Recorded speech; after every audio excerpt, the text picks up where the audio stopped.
إن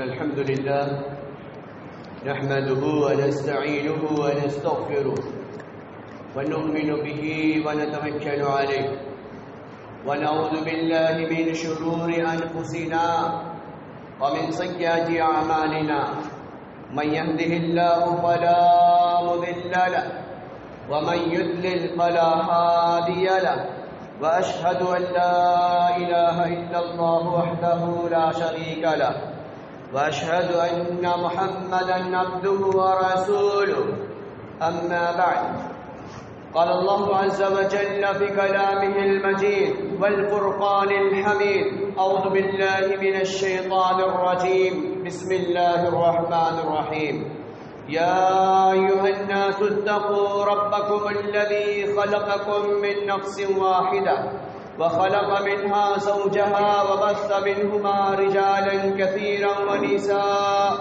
واتقوا الله الذي تساءلون به والأرحام إن الله كان عليكم رقيبا يا أيها الذين آمنوا اتقوا الله حق تقاته ولا تموتن إلا وأنتم مسلمون يصلح لكم أعمالكم ويغفر لكم ذنوبكم ومن يطع الله ورسوله فقد فاز فوزا عظيما قال النبي صلى الله عليه وسلم فإن أصدق الحديث كتاب الله وخير الهدي هدي محمد صلى الله عليه وسلم وشر الأمور محدثاتها وكل محدثة بدعة وكل بدعة ضلالة وكل ضلالة في النار أو كما قال عليه الصلاة والسلام قال الله عز وجل في موضع آخر الرجال قوامون على النساء بما فضل الله بعضهم على بعض. معزز سامعین کرام، حاضرین جمعہ، نوجوانان اسلام، دینی بھائیوں، بزرگوں، پردہ نشی میری ماں اور بہنیں، ہر قسم کی تعریف و توصیف، حمد و ثنا، کبریائی و برتری اللہ رب العالمین کی ذات کو زیبا ہے، جو ہم سب کا خالق ہے، مالک ہے، اور اللہ سبحانہ و تعالیٰ اس کائنات کی ہر شے کو انسانیت کی خدمت میں لگایا ہے۔ اللہ رب العالمین کی توحید و تقدیس کے بعد سب سے افضل ترین انسان، محسن انسانیت، افضل انبیاء والمرسلین، ختم الرسل جناب محمد الرسول اللہ صلی اللہ علیہ وسلم پر درود و سلام ہو، سابقہ تمام انبیاء پر درود و سلام ہو، اللہم صلی علی محمد وعلی آل محمد۔ سامعین، آج کے خطبے کا عنوان ہے نکاح کے فوائد۔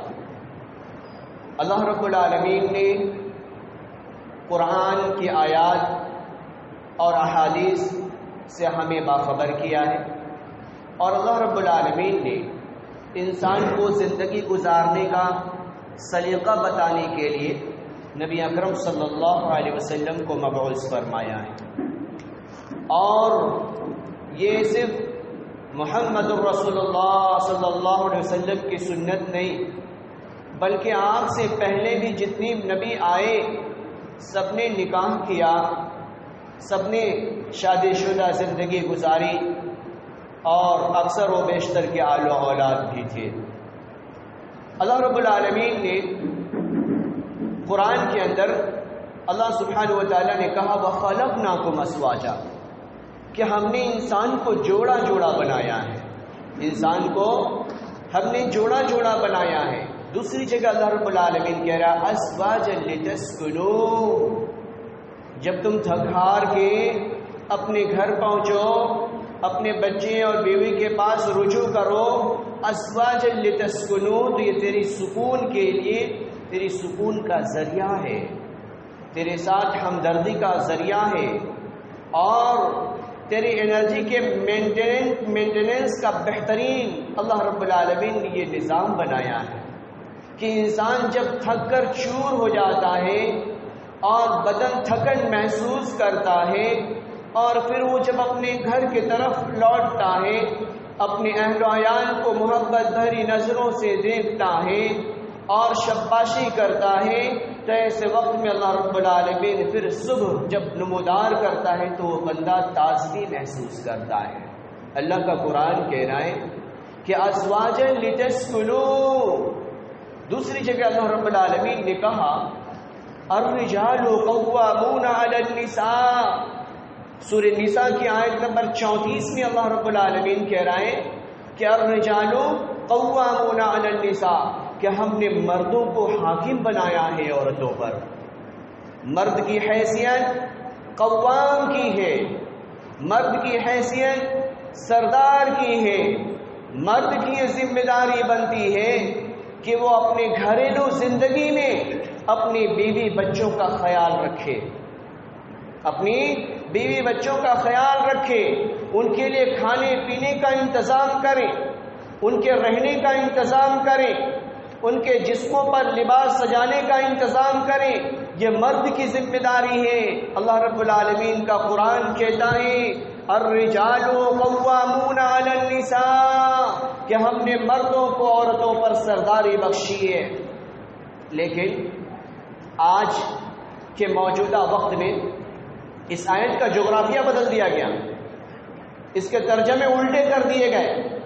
کیسے؟ النساء قوامون علی الرجال، اللہ رب العالمین تو مردوں کو سرداری بخش رہا ہے، اور یہ مرد حضرات ایسے ہیں جو اپنے آپ کو محکوم ثابت کرنے میں لگے ہوئے، یعنی مردوں نے اپنے گھٹنے ٹیک دیے کہ ہمارا کچھ نہیں، جو کچھ ہے وہ عورتوں کا ہے، عورتوں کا کردار ہے، اور اس کے آیت کی ترجمانی غلط کر دی اپنے عمل کے ذریعے سے۔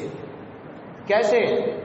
آج شادی بیاہ نکاح جو چیزیں اللہ رب العالمین نے قدرتی طور پر انسان کے لیے فائدہ مند بنایا ہے، اللہ رب العالمین نے اس کے اندر فراوانی رکھی ہے، اس کے اندر اللہ سبحانہ و تعالیٰ نے کمیاں نہیں کی، اللہ رب العالمین نے اسے مہنگا نہیں بنایا۔ اللہ کے رسول صلی اللہ علیہ وسلم نے جب اس پر عمل کر کے بتایا تو وہ بالکل معمولی سا کہ الایجاب والقبول اذا كان بلفظ الماضی، کہ لڑکے والے بھی موجود ہو، لڑکا والا بھی موجود ہو، اور دونوں کے آپس میں ایجاب اور قبول ہو جائیں اور وہ اپنی ازدواجی زندگی گزارنا شروع کر دیں۔ الایجاب والقبول اذا كان بلفظ الماضی، لڑکی سے پوچھا گیا کیا تو راضی ہے، اور لڑکے کے سامنے اظہار کیا گیا اور لڑکے نے کہا کہ میں نے قبول کر لیا، تو لہٰذا وہ نکاح کے بندھن میں بندھ گئے۔ کہاں تصور ہے اس کے اندر؟ کہاں پیسے کا لین دین ہے اس کے اندر؟ کہاں ساز و سامان کی خبر ہمیں دی جا رہی ہے؟ نہیں، اللہ رب العالمین نے تو نکاح کو آسان بنایا ہے۔ اللہ سبحانہ و تعالیٰ نے مردوں کو یہ ذمہ داریاں ادا کی ہیں کہ تمہاری حیثیت سردار کی ہے، اور سردار کی حیثیت کیوں ہے؟ تو اللہ رب العالمین نے کہا اس لیے کہ تم مال خرچ کرتے ہو، اس لیے کہ تم اپنے اہل و عیال پر مال کو خرچ کرتے ہو۔ سورہ نساء کی آیت نمبر 34 جب ہم پڑھیں گے تو ہمیں پتہ چلے گا کہ اللہ رب العالمین نے مردوں کو کیا مقام اور مرتبہ عطا کیا۔ لیکن جیسے جیسے معاشرہ گمراہیوں کا شکار ہوتا ہوا نظر آیا اور غیروں کے طریقوں کو ہم لوگوں نے اختیار کر لیا اور جھوٹی نام و نمود اور شہرت کے پیچھے ہم لگ گئے اور دوسروں کو دیکھ دیکھ کر نکالی کرنی شروع کر دی، تو شادی بیاہ جو بہت ہی آسان تھا، جو نکاح بہت ہی آسان تھا، اس کو ہم لوگوں نے مشکل بنا دیا، مشکل بنا دیا۔ کیسے؟ کہ عجب ماجرا ہے حضرات، دیکھیے داماد مانگتا ہے خیرات، دیکھیے کہ آج شادی بیاہ کو ہم نے ایسے مشکل بنایا، ہم شمار کرتے چلے جائیں۔ سب سے پہلے جب رشتے کا ایک وقت مقرر کر دیا جاتا ہے تو سب سے پہلے انویٹیشن کارڈ چھپوائی جاتی ہے، انویٹیشن کارڈ چھپوائی جاتی ہے، اور انویٹیشن کارڈ پہ آج کے موجودہ وقت میں لوگ 50 روپے انویٹیشن کارڈ پر خرچ کر دیا کرتے ہیں۔ رزلٹ کیا نکلتا ہے؟ جب ہم کسی کو انوائٹ کرنے کے لیے اپنی بیٹی یا اپنے بیٹے کی شادی میں ہم انہیں آمنترت کرنے کے لیے جب ہم وہ انویٹیشن کارڈ لے جا کر ہم دیتے ہیں تو دینے کے ساتھ ہی وہ فوراً ٹانگ پہ رکھ دیا کرتا ہے، ٹانگ پہ رکھ دیتا، اور کھولتا کب ہے کہ ہم نے بتایا کہ آپ کو آنا ضرور ہوگا، تو وہ ڈیٹ دیکھنے کے لیے، اور ڈیٹ کو دیکھنے کے ساتھ ہی اس کی تصویر نکال لیتا، اپنے موبائل میں محفوظ کر لیتا، پھر اسے وہیں پہ رکھ دیتا۔ اس چیز کے پیچھے جس سے ایک صرف اور صرف یہ دن بتانا مقصود ہو، ایک دعوت دینا مقصود ہو، اس کے پیچھے 50 روپے خرچ کر دیں سستی شہرت کے لیے کہ میں بہت ہی پیسے والا ہوں اور میں اپنے بیٹے کی شادی کر رہا ہوں، جو بیٹا ڈاکٹر ہے، MBBS کیے ہوا ہے، وہ شہرت کو لوگوں کے دلوں میں ایک روب و دبدبہ بٹھانے کے لیے تمام کی تمام لفاظی کارڈ پر کر دی جاتی ہے، انویٹیشن کارڈ پر کر دی جاتی ہے۔ یہاں تک کہ خبر یوں بھی ملی، ممبئی میں ایک فرد نے اپنی بیٹی کی شادی میں اس نے کارڈ چھپوائے، چاندی کے اس نے کارڈ چھپوائے، چاندی کے کارڈ چھپوائے۔ یہی نہیں، جو لوگ بارات آتے ہیں ان کے استقبال کے لیے لڑکے والے تو ہیں ہی، لڑکی والے بھی کچھ کم نہیں، لڑکی والے بھی کچھ کم نہیں۔ لڑکی والوں نے پلیٹ پر جس پلیٹ میں ناشتہ پروسا جا رہا تھا، جس پلیٹ پر مہمانوں کا استقبال کیا جا رہا تھا اور کھانے پینے کی چیزیں دی جا رہی تھی، اس میں دلہا کا فوٹو بھی موجود اور اس میں دلہن کا فوٹو بھی موجود۔ ان المبذرین کانوا اخوان الشیاطین، اللہ کا قرآن کہتا ہے فضول خرچی کرنے والا، کھوکھلے ناموں کے پیچھے بھاگنے والا، سستی شہرت کا دکھلاوا کرنے والا، ان المبذرین کانوا اخوان الشیاطین، شیطان کا بھائی ہے، یہ ابلیسی عمل ہے جسے ہم شہرت کے لیے، اپنی سستی نام کی اور دکھلاوا اور ریاکاری کے لیے ہم اس عمل کو انجام دیتے ہیں۔ آگے چلے تو اللہ کا قرآن کہتا ہے وَخَلَقْنَاكُمْ أَزْوَاجًا، کہ ہم نے تمہیں جوڑا جوڑا بنایا۔ خطبہ مسنونہ میں جو آیت تلاوت کی گئی اس میں اللہ رب العالمین کہہ رہے ہیں وَبَثَّ فِيهَا، کہ ہم نے مرد بنائے اور مرد کے پسلی سے ہم نے عورت بنائے۔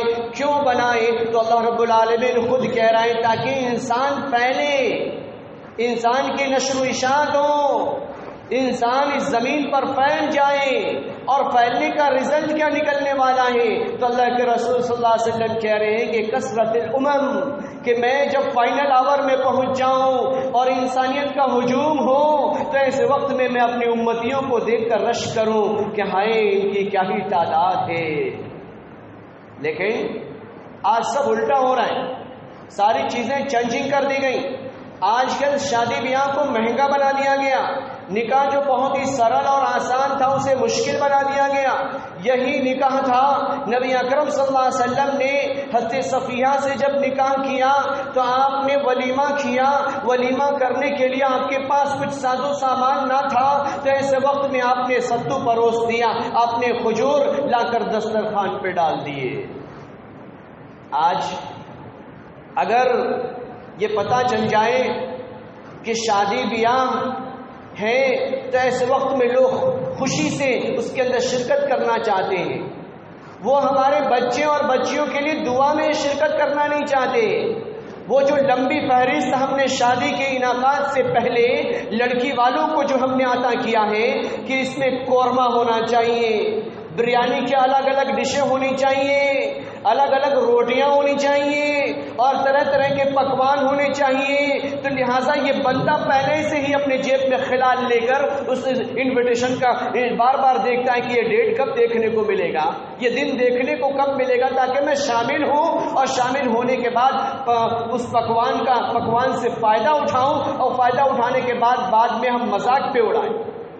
آج کل یہ بھی ہو رہا ہے, معاشرے میں یہ بھی ہو رہا ہے کہ ہم نے کھانا کھانے کے بعد وہ لڑکی کے باپ سے ہم پوچھیں جو اپنی بیٹی کو رخصت کر رہا ہے 16 سال 17 سال کے بعد, جوان کرنے کے بعد ہمارے حوالے کر رہا ہے, اس باپ کے دل پر کیا گزر رہی ہوگی. کوئی باپ اپنے بیٹے کو اپنی بیٹیوں کو ایسے جدا نہیں کرنا پسند کرتا, لیکن دنیا کا یہ دستور ہے, رب کا یہ حکم ہے, نبی کا یہ عمل ہے. لہذا اس دنیاوی اعتبار سے اس حقوق کی ادائیگی کے لیے اس عمل کو انجام دیتا ہے. لہذا یہ صاحب کھانے پینے کے بعد مزہ نہیں آیا جو راتوں کو اس ارینجمنٹ کے لیے کئی رات جگ کے اس نے آنکھ کھلا لیے. لڑکی کے باپ نے, لڑکی کے بھائی نے آنکھوں پہ ورم آنا شروع ہو گیا, جسم تھکن محسوس کر رہا ہے, اس کے سامنے وہ دانتوں میں خلال کر رہا ہے اور خلال کرنے کے بعد بھی یہ کہہ رہا ہے کہ مزہ نہیں آیا. کیا یہ معاشرے میں نہیں ہو رہا ہے؟ کیا اسی لیے نبی مکرم صلی اللہ علیہ وسلم آئے تھے؟ کیا آپ کی تعلیمات سے ہمیں اسی چیز کا ثبوت ملتا ہے؟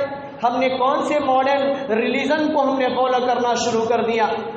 نبی اکرم صلی اللہ علیہ وسلم نے بھی شادیاں کی, لیکن دور دور تک جہیز کا نام و نشان نہیں, دور دور تک ریفریجریٹر کا نام و نشان نہیں, دور دور تک واشنگ مشین اور کولر کا انتظام نہیں. آج جس کے گھروں میں بچیاں ہیں وہ 1 2 3 جب بچیاں ہو جاتی تو وہ باپ تھک ہار کر زندگی جینا اس کے لیے جو بہت ہی مہلک ثابت ہو رہا ہوتا, اور وہ موت کو گلے لگانا ترجیح دیا کرتا. کیونکہ آج معاشرے میں ایسی شرارت اتپن ہو گئی, شادی بیاہ کے نام پر لڑکے والوں کے طرف سے بڑی لمبی فہرستیں دی جاتی ہیں کہ ہمیں یہ چاہیے, اس پہ ٹک لگایا جاتا, یہ ساری چیزوں کے بعد یہ شمار کرایا جاتا, محفلیں انعقاد کی جاتی اور انعقاد کرنے کے بعد اس چٹھا کو پڑھا جاتا. وہ ساری چیزوں کے لیے جب لڑکی کا باپ ایگری ہو جاتا تو اس کے بعد وہ بڑے ہی شوق سے بینڈ باجے کے ساتھ, بڑی ہی سارنگی اور ترنگوں کے ساتھ وہ لڑکی کے دہلیز پر وہ شیروانی 35,000 کا شیروانی پہن کر اور ہاتھوں میں تلوار لٹکائے, جیسے یوں محسوس ہو رہا ہے کہ وہ کوئی اور نہیں, وہ ٹیپو سلطان کے خاندان کا یہ دلہا آج ہی نظر آیا. یہ عمل آج معاشرے میں انجام دیے جا رہے. ایک صحابی جلیل نبی مکرم صلی اللہ علیہ وسلم کی خدمت میں حاضر ہو رہے, اور ایک دوسرے صحابی بھی ساتھ میں, دونوں دوست ہیں, اور اس کے بعد وہ کہتے ہیں کہ مجھے اس گھر میں ایک لڑکی ہے, مجھے یہ پسند ہے, تو نکاح کا پیغام لے کر جا. جو نکاح کا پیغام بھیج رہے تھے وہ تھوڑے مدھم تھے, تھوڑے بناوٹی اعتبار سے تھوڑے کالے کلوٹے تھے. ایسے وقت میں وہ بندہ, وہ صحابی جلیل جب اس گھر میں پہنچتے اور پہنچنے کے بعد اس صحابی کا نکاح کا پیغام پہنچاتے تو وہ باپ کہتا کہ مجھے یہ نکاح منظور نہیں, لیکن میں اپنی بیٹی کا نکاح میں تجھ سے کرنا پسند کرتا ہوں. لہذا اندر نکاح, باپ نے خطبہ پڑھا, صحابی کا نکاح ہوا. جب وہ باہر نکلے اپنے دلہن کے ساتھ, وہ صحابی جو انتظار میں تھے, نکاح کا پیغام پہنچایا تھا, وہ اس میں دعائیاں کلمات اب ادا کر رہے ہیں, ان دونوں کو دعا دے رہے.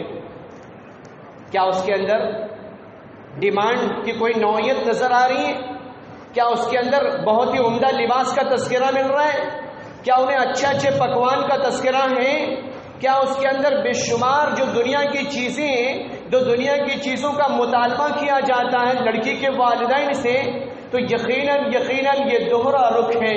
جب ہماری ماں ہمارے بیٹے کے لیے جب دلہن پسند کرنے کے لیے جب وہ کسی کے پاس جاتی تو جانے کے ساتھ وہ دسترخوان دیکھا کرتی، اس کے بعد جب دلہن کو لایا جاتا اس کے دانت دیکھے جاتے، اس کے نین و نقش دیکھے جاتے، اس کے دوپٹے ہٹائے جاتے، اس کے جسم کی ساخت دیکھی جاتی، اور یہی نہیں اس کے بعد پکوان کے ڈشوں کے سوال کیے جاتے، جیسے انہیں بہو نہیں چاہیے، کوئی کوکنگ سسٹم میں حصہ لینے والی، کوئی کیٹرنگ کمپنی میں کام کرنے کے لیے ایک لڑکی چاہیے، ایسے مطالبہ کیے جاتے۔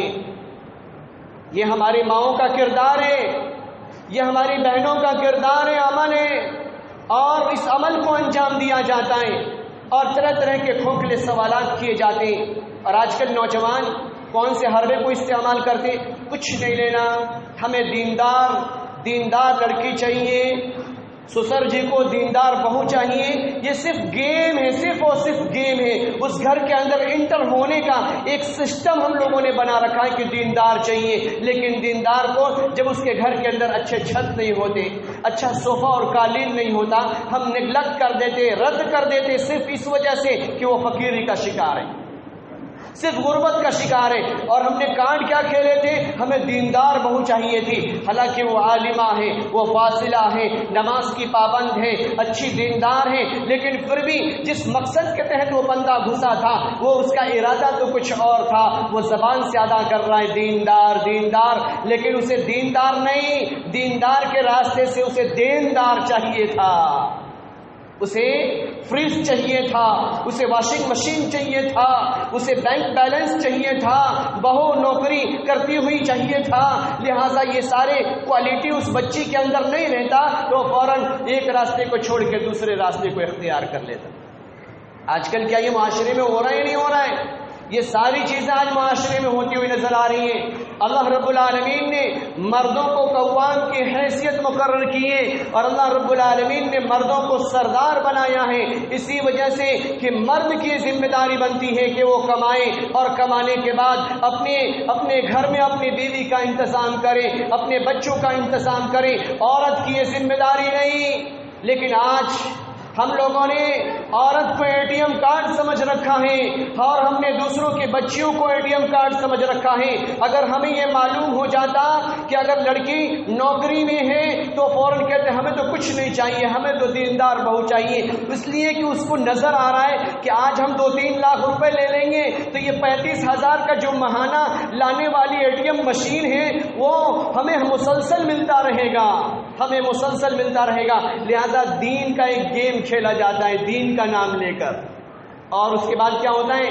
جب وہ بچی نکاح کے بندھن میں بندھ جاتی اور بندھنے کے بعد ہمارے گھر پر آ جاتی، لہٰذا وہی شوہر دیکھتا کہ اب یہ پیسے ڈائیورٹ ہو رہے ہیں، وہ اپنے ماں باپ کو بھیج رہی ہے، لہٰذا اب یہ پاس ورڈ استعمال کرنا شروع کر دیتا۔ وہ پاس ورڈ کون سا؟ اے ٹی ایم کارڈ کا وہ پاس ورڈ کیا؟ میں تجھے طلاق دے دوں گا، میں تجھے چھوڑ دوں گا، میں تجھے تیرے گھر پہ بٹھا دوں گا۔ یہ گویا کہ پاسورڈ ہے وہ پیسے وصول کرنے کے۔ یہ بھی آج کل معاشرے میں نوجوان استعمال کرتے ہوئے نظر آ رہے ہیں۔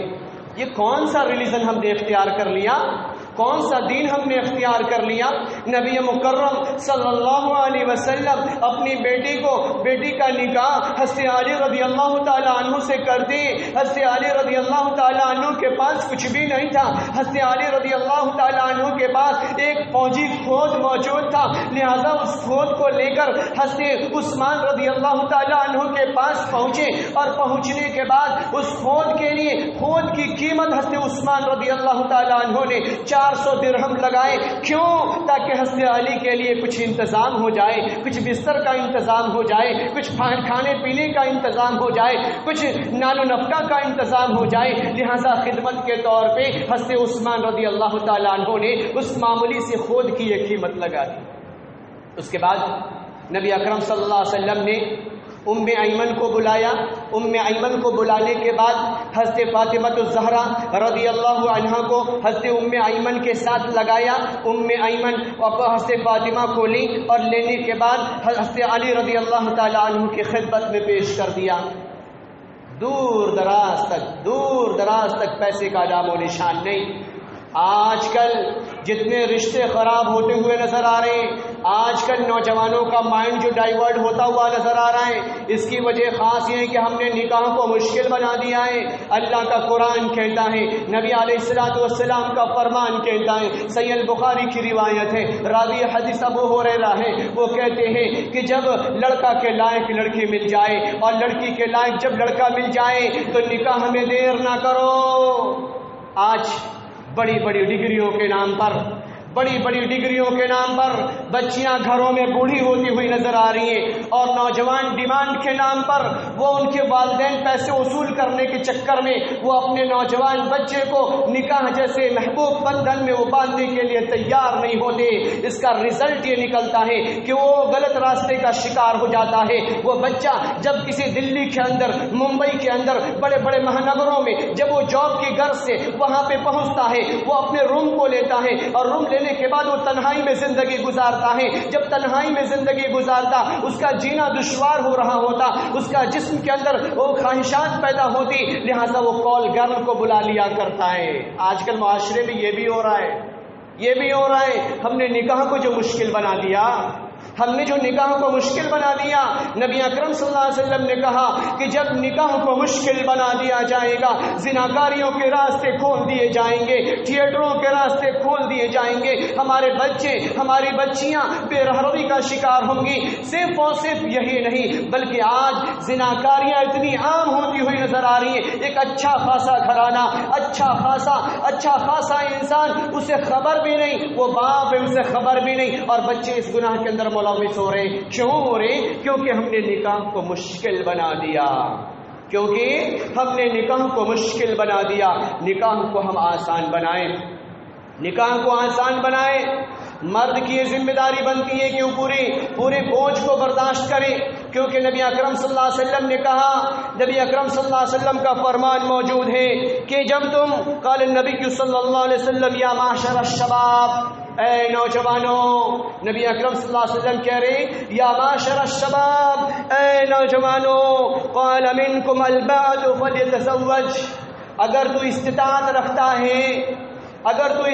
رکھتا ہے بچی کی کفالت کا، اس لڑکی کی کفالت کا جس سے تو نکاح کرنا چاہتا ہے، لہذا تو اسے نکاح کر لے۔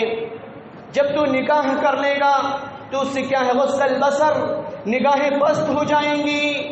آج نگاہیں جو شرارت کا شکار ہوتی ہوئی نظر آ رہی ہیں اور جسم گناہوں کی طرف منتقل ہوتا ہوا نظر آ رہا ہے، اس کی وجہ خاص یہ ہے کہ ہم نے نکاح کو مشکل بنا دیا، اور جو مشکل بنا دیا جس کی وجہ سے برائیاں عام ہوتی ہوئی نظر آ رہی ہیں، اور لوگ، ہمارا نوجوان چور راستے کو اختیار کر رہا ہے۔ آکسفورڈ یونیورسٹی کا نام ہم لوگوں نے سنا ہوگا، برٹین کے اندر موجود ہے۔ وہاں پر جو بھی پڑھنے کے لیے ہر نوجوان اگر پیسے والا ہے، خواب دیکھا کرتا ہے کہ ہماری بھی ایڈمیشن ہو جائے۔ اس یونیورسٹی کا یہ حال ہے کہ 76% افراد، چاہے وہ نوجوان ہو چاہے وہ نوجوان بچیاں ہوں، جب اس کے اندر انٹر ہوتی تو ان کی عفت کی کوئی گارنٹی نہیں، ان کی پاک دامنی کی کوئی گارنٹی نہیں۔ یہ سب کیوں ہو رہا ہے؟ ایسا اس وجہ سے ہو رہا ہے کہ مغربی ممالک میں نکاح کا تصور ہی نہیں۔ اللہ رب العالمین نے یہ عظیم منصب پر ہمیں فائز کیا ہے، اور اللہ رب العالمین نے یہ عظیم تحفہ ہمیں عطا کیا ہے نبی اکرم صلی اللہ علیہ وسلم کے ذریعے سے، اور نبی مکرم صلی اللہ علیہ وسلم نے ہم تک یہ پیغام پہنچایا ہے، اگر تو استطاعت رکھتا ہے تو نکاح کر، اور اگر تو استطاعت نہیں رکھتا حقوق ادا کرنے کے لیے تو روزے رکھ۔ یہ روزہ کا رکھنا تیرے جسم میں اٹھنے والی شرارتوں کا علاج ہے۔ آج شادی بیاہ میں دبئی سے دوست آئیں گے، امریکہ سے ملک الموت آئیں گے، پنڈال سجے گا، شہنائی بجے گی اور ڈھول تماشے ہوں گے، اس کے بعد نکاح ہوگا، اور نکاح ایسا ہوگا کہ سب کچھ ہم نے کیا، لیکن نکاح کے لیے مسجد کو ہم نے منتخب نہ کیا۔ کوئی پان منہ میں لیے ہوئے، کوئی گٹکا منہ میں لیے ہوئے، کوئی فضول بکواس کرتا ہوا، حالانکہ جو رشتے بدھ رہے ہیں، دو فریق، ایک لڑکے والے ایک لڑکی والی، یہ دو فریق جو رشتے میں بدھنے کے لیے تیار ہیں، ایسے وقت میں دونوں کے لیے دعا بہت ہی اہم رول رکھا کرتا ہے۔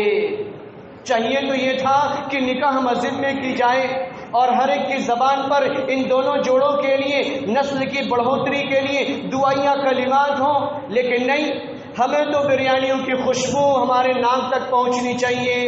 کیا لین دین ہے، اس کی کیا لسٹ ہے، اس پہ ہماری نظریں گڑی رہتی، کیا اس کے بعد ہمارے بچے کا کیا بنے گا، ہمارے بچے کا کیا بنے گا، یہ ٹارگٹ ہمارا رہا کرتا ہے۔ تو لہذا اس سے معاشرے میں کبھی اچھائیاں اتپن نہیں ہو سکتی۔ اور یہ سائیکل کے مانند ہے، آج اگر ہم نے کسی کے بچے کو پریشان کیا، اگر آج ہم نے کسی لڑکی والے سے مطالبہ کیا، کل جب ہماری لڑکی کو کوئی دیکھنے آئے گا تو جیسے ہم نے اس سے پہلے ہم نے 10-12 لڑکیوں کو نگلیکٹ کر دیا، کسی کے ناک ٹیڑھے، کسی کے کان کٹے، کسی کے دانت کے اندر فرق نہیں، کسی کے بال بکھرے ہوئے، کسی کے پیر الٹے، کسی کے ناخن بڑے ہوئے، اور ہم نے ہماری ماؤں نے یوں ہی دیکھ کر ریجیکٹ کرتی رہی، حالانکہ اللہ کا قرآن کہتا ہے فی احسن تقویم کہ ہم نے انسان کو بہترین سانچے میں ڈھالا ہے اور ہم نے بہترین بنایا ہے۔ ہم کون بنتے کہ ہم کسی کی بچیوں میں عیب نکالیں؟ اگر پسند ہو تو نکاح کرو، اگر پسند نہیں، آج کل فوٹو لے کے جاتے ٹی وی پہ میں نے ایسا فوٹو دیکھا نا، بروکرز یہ کہتے ہمیں ایسی بہو چاہیے، ایسی کوالٹی چاہیے، جب اس کی بیٹی کو کوئی دیکھنے آتا وہ بھیگی بلی بن جاتی اور اس کے بعد کہتی یہ بڑی ہی شرمیلی ہے۔ ہماری بیٹی کی باری جب آئی تو یہ بڑی ہی شرمیلی ہے، بڑی ہی نیک سیرت ہے، یہ سارے اوصاف، حالانکہ اس کے اندر یہ کوالٹی نہیں پائی جاتی، پھر بھی ہم مزین کر کے پیش کرنے کے لیے کوشش کرتے۔ یہ درنگی عمل ہے، یہ درنگی عمل ہے۔ شاعر کہتا ہے درنگی چھوڑ دے ایک رنگ ہو جا، سراسر مومیا سنگ ہو جا۔ جب اپنے اوپر باری آئی تو ہم اس عمل کو اختیار کرتے، جب دوسری کی بیٹی کی اوپر باری آئی تو ہم یہ ساری کوالٹی کی ایک لسٹ بنا کر اس کے سامنے رکھ دیتے اور بعد میں بروکر سے ہم انکار پہ انکار کیے جاتے۔ ہرگز ایسا نہ کرے۔ شادی بہت ہی آسان ہے، بہت ہی سرل ہے۔ فقہا کہتے ہیں النکاح ينعقد بالایجاب والقبول اذا كان بلفظ الماضی، کہ لڑکی والے بیٹھ جائیں، لڑکا والا بیٹھ جائے اور دونوں سے پوچھ گچھ ہو جائے، کیا تجھے لڑکا پسند ہے، کیا تجھے لڑکی پسند ہے، لہذا پسند کو ضرور معلوم کریں، والدین کی یہ ذمہ داری بنتی ہے۔ ایسا ہرگز نہ کریں، لڑکی کو پریشرائز نہ کریں، اگر اسے یہ پسند نہیں تو وہ اس کے گھر میں پہنچنے کے بعد اس لڑکی کی زندگی اجیرن بنا کر رکھ دے گی، اور وہاں پہ جانے کے باوجود بھی موبائل سے کمیونیکیشن کا سلسلہ منقطع نہ ہوگا اور اس لڑکے کا گھر تباہ و برباد ہو جائے گا۔ اگر لڑکا کسی لڑکی کو پسند کرتا ہے تو یقیناً اس سے معلوم کر لیں، اگر وہ راضی ہو تو نکاح کرے، ورنہ پریشر ڈال کے ہم ہرگز نکاح کے بندھن میں ایک دوسرے کو نہ باندھیں۔ آج جتنے رشتوں کے اندر درار پڑ رہے ہیں، یہ صرف آپ کے ضلع کے بعد دوسرے ضلع میں چلے جائیں، آج نکاح ہوا کل طلاق ہوا، اس کی وجہ خاص یہ ہے کہ وہ کسی اور کا مطالب تھا، وہ کسی اور کا طلبگار تھا، لہٰذا اس عمل کو دیکھنے کو مل رہے ہیں۔ نبی اکرم صلی اللہ علیہ وسلم کا فرمان موجود ہے، اگر دونوں فریق بیٹھ جائیں، دو چاہیں ایک دوسرے کو دیکھنا چاہتے ہیں تو دیکھ لیں، پوچھ گچھ کرنا چاہتے ہیں تو پوچھ گچھ کر لیں، معلومات حاصل کر لیں، اس کے بعد ولی کو لایا جائے، گواہ مقرر کیے جائیں، اس کے بعد نکاح ایجاب و قبول ہو، اس کے بعد ان دونوں کو رخصت کیا جائے۔ شریعت نے بالکل سرل طریقہ بتلایا ہے۔ رہی سوال لڑکے کے اوپر یہ ذمہ داری بنتی ہے کہ ولیمہ کرے، اگر ولیمہ میں ہمیں ٹھاٹ باٹ کرنے کے لیے ہمارے پاس پیسے نہیں تو شریعت نے اس کا بھی علاج بتایا ہے۔ نبی اکرم صلی اللہ علیہ وسلم نے حضرت زینب رضی اللہ تعالی عنہا سے، زینب بنت جہش سے آپ نے جب نکاح کیا، آپ کے پاس کچھ ساز و سامان نہیں تھا، دسترخوان لگایا گیا، کھجور ڈالا گیا، اس پہ پنیر رکھا گیا اور شہد کا ایک پیالہ لایا گیا۔ صحابہ کرام کھجور لیتے اور اس کے اندر پنیر کے اندر ڈبوتے اور شہد کے اندر ڈبوتے، اور وہی ان کا ولیمہ تھا، اور ایک دوسرے کو مبارکبادی دیتے۔ آج تو بکروں پہ بکروں ڈکار جاتے، پھر بھی ہم لڑکی والے کا شکریہ ادا نہیں کرتے۔ ایسا ہرگز نہ کریں، اگر یوں ہی ہم کرتے رہیں گے زناکاریاں عام ہو جائیں گی، چور گلی سے وہ ہمارے لڑکے بھی غلط راستے کا شکار ہو جائیں گے۔ اب ہم نماز پڑھتے رہے، سجدے کرتے رہے اور سفید کرتا اپنے جسموں پر سجاتے رہے، لیکن اگر ہمارا بیٹا زانی بن گیا، اگر ہماری بیٹی زناکاری کے اندر مبتلا ہو گئی تو اس کا عقاب یہ ماں باپ کو ملتا رہے گا، پہنچتا رہے گا۔ اندازہ لگائیں کتنی برائیوں کو ہم اس عمل کے ذریعے سے اگر ہم بڑھاوا دیں گے تو یقین اللہ رب العالمین کے یہاں بہت زیادہ گرفت ہونے والا ہے۔ تو ہمیں چاہیے کہ اپنے آپ کو بچائیں، شادی بیاہ کو آسان بنائیں، جھوٹی نام و نمود کے لیے مہنگی شادی کو ہمیشہ مہنگا نہ بنائیں، اور اپنے معاشرے میں بھی اگر کوئی ایسا کر رہا ہے اس کا سوشل بائیکاٹ کریں کہ اگر تو نے یہ ساری چیزیں کی، اگر تیرے اندر لین دین پایا گیا تو میں ہرگز تیری شادی میں نہیں آؤں گا۔ تو ہم دیکھیں وہ ڈرے گا، معاشرے میں رہ رہا ہے، ہمارے ساتھ اٹھ رہا ہے، بیٹھ رہا ہے، اگر ہم نے سوشل بائیکاٹ کرنا شروع کر دیا وہ ڈر کے مارے بہت ساری برائیاں یوں ہی معاشرے سے ختم ہو جائیں گی۔ جب معاشرے سے ختم ہو جائیں گی تو یقیناً وہ لڑکیاں جو گھروں میں بن بیائی بیٹھی ہوئی ہیں، بے انتہا حسین و جمیل ہونے کے باوجود، خوبصورت ہونے کے باوجود، لیکن کوئی لڑکے کا رشتہ اس کے گھر پر نہیں پہنچتا، کیوں؟ کیونکہ اس کے پاس والدین کے پاس دینے کے لیے کچھ بھی نہیں، اس کے والدین کے پاس دینے کے لیے کچھ پیسے نہیں۔ تو کیا غریب ہونا کوئی جرم ہے؟ غریب ہونا، مسکین ہونا، غربتی میں زندگی گزارنا کیا اس کا قصور ہے؟ ہرگز نہیں، یہ اللہ رب العالمین کے قبض قدرت میں ہے۔ واللہ غنی، اللہ سبحانہ و تعالیٰ مالدار بے نیاز ہے۔ اللہ رب العالمین جسے چاہتا ہے مال و متاع سے نوازتا ہے، جسے چاہتا ہے غربت کی زندگی گزارنے پر وہ آمادہ کر دیتا ہے، وہ اللہ رب العالمین کے قبض قدرت میں ہے۔ لہٰذا ہم نکاح کو آسان بنائیں، ورنہ بھی آئیے ذنب قتلت، یہ بچیاں کھڑی ہو جائیں گی اور یہ کہیں گی میرا جرم کیا تھا، میرا قصور کیا تھا کہ میں پھانسی کے پندے کو چوم لی، میں چھت سے کود کے جان دے دی، میں پانی میں بہہ کر اپنے جان کو ہلاک کر دیا، میرا جرم کیا تھا، میرا قصور کیا تھا۔ اس وقت ہم لاجواب ہو جائیں گے، اس وقت ہماری گرفت ہو جائے گی۔ لہذا نکاح کو ہم آسان بنائیں اور عیوب نہ تلاش کریں، چاہے وہ لڑکا ہو چاہے وہ لڑکی ہو، اگر پسند آئے تو ہم نکاح کریں سرل طریقے سے، 20 سال 22 سال 18 سال میں ہم فوراً نکاح کر دیں۔ جب ہم نکاح کر دیں گے ہمارے بچے اور بچیاں ہمارے 40 سال کو پہنچنے کے ساتھ ان کے سر پہ ان کی آل و اولاد تیار ہو جائیں گے، اور ہمارا جو سپنا ہے دادا بننے کا وہ سپنا بھی آسانی کے ساتھ پورا ہو جائے گا۔ یہ کھوکھلی ڈگریوں کے پیچھے اب نہ بھاگے کہ MBBS کر رہا ہے، انجینئرنگ کر رہا ہے، یہ لڑکی الگ CA کر رہی ہے اور اس کے لیے ہم عمر کو دراز کرتے جائیں، برائیوں کے راستے کھلتے ہیں۔ تو لہٰذا اللہ رب العالمین سے ہم دعا کرتے ہیں کہ اللہ سبحانہ و تعالیٰ ہم سب کو صحیح سمجھ عطا فرما دے۔ اللہ رب العالمین برائیوں